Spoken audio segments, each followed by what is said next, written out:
The first thing Caleb noticed when he pulled into his quiet Ohio driveway was that the porch light was already on.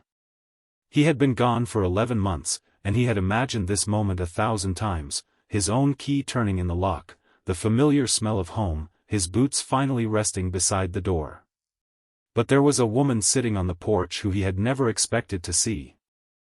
She stood slowly as he approached, clutching an old photograph against her chest, and when Caleb stopped several feet away, she looked directly into his exhausted eyes and said, "You know me." Caleb felt the excitement of coming home disappear beneath a wave of confusion. If you believe kindness can find its way through the hardest moments, and that hope, forgiveness, compassion, and second chances can change lives, take a moment to like this video, share it with someone who needs hope, leave a comment, and subscribe to the channel. You never know whose heart might need a story like this today. Caleb had spent nearly a year serving overseas, carrying the weight of long nights, uncertain phone calls, and the quiet ache of missing everything ordinary. He had missed his younger brother Nathan's wedding, his mother's birthday, and countless Sunday dinners at his family's small home outside Columbus. What kept him going was the thought of returning to the people he loved. His mother, Ruth, had promised to leave the porch light on for him. His father, Thomas, had jokingly promised to make the worst coffee in Ohio so Caleb would know he was truly home.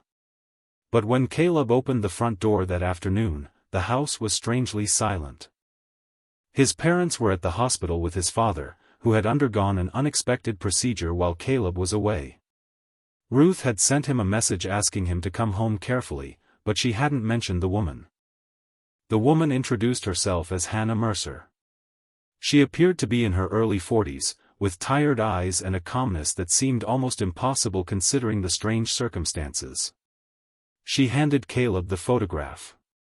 It showed a younger version of his father standing beside a smiling teenage girl outside an old community center. Caleb stared at the picture until his stomach tightened. He remembered that building.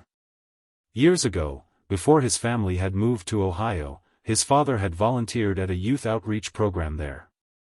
But Caleb had never seen the girl in the photograph. Hannah explained that she had been one of the teenagers his father had helped when she was struggling after losing her mother. Thomas had quietly supported her for years, helped her finish school, and eventually helped her build a life of her own. Caleb listened, still unsure why she was there. Then Hannah revealed something Caleb's father had never told him. When Caleb was 16, he had nearly dropped out of school after a difficult year. He remembered his father coming home late one evening, sitting beside him, and telling him that a person's worst season never had to become their entire story. Caleb had assumed those words belonged only to his father. Hannah smiled sadly and told him Thomas had once said the same thing to her. She had never forgotten it. After Thomas became ill, she had begun visiting him at the hospital. Before Caleb returned, his father had asked Hannah to wait for him at the house because there was something he wanted his son to understand. Caleb drove to the hospital with Hannah beside him. His emotions were tangled between suspicion, gratitude, and guilt. He had spent months believing he knew everything about his family, yet now he was discovering that his father had spent decades helping people without expecting recognition. When Caleb entered the hospital room, Thomas looked older than Caleb remembered, but his smile was unmistakable. He reached for his son's hand and admitted that Hannah was not a stranger. She was part of a chapter of his life he had kept private because he never wanted his kindness to become a story about himself. Thomas explained that Hannah had recently lost her job and was considering leaving Ohio. He had worried that she might believe she was alone again. So he asked her to meet Caleb, not because Caleb could solve her problems, but because he knew his son had returned from deployment carrying his own invisible burdens. Thomas believed that sometimes wounded people recognize one another without needing an explanation. That sentence stayed with Caleb. For months after returning home, Caleb struggled to feel normal. Loud noises startled him. Crowded places exhausted him. He found himself standing in the kitchen at midnight unable to explain why sleep felt so far away.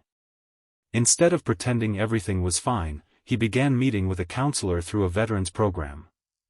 Hannah, meanwhile, accepted a position at a local community center.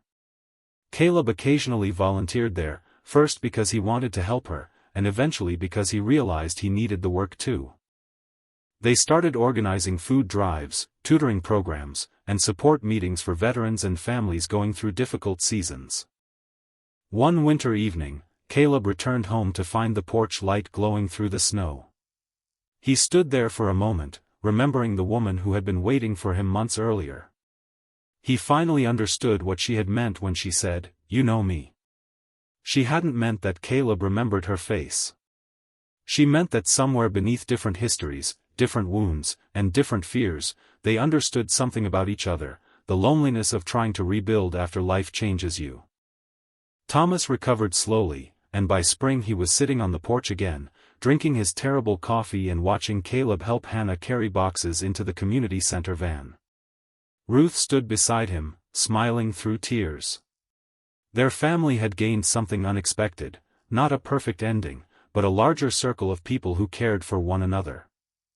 Before the ending, tell us in the comments what you would have done if you were Caleb and found a stranger waiting at your home with a story that changed everything.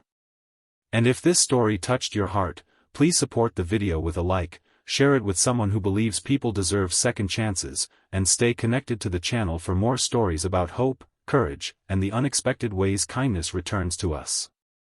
Caleb never forgot that first afternoon home. He had thought deployment had taught him the meaning of courage. But standing beside his father, watching Hannah laugh as she loaded the last box into the van, he realized courage could also mean coming home, admitting you were not okay, accepting help, and choosing to help someone else anyway. Sometimes the people waiting for us at the end of a difficult journey are not the people we expected. Sometimes they arrive carrying pieces of a story we never knew existed. And sometimes, when they say, "You know me," what they are really saying is, "You understand what it means to begin again."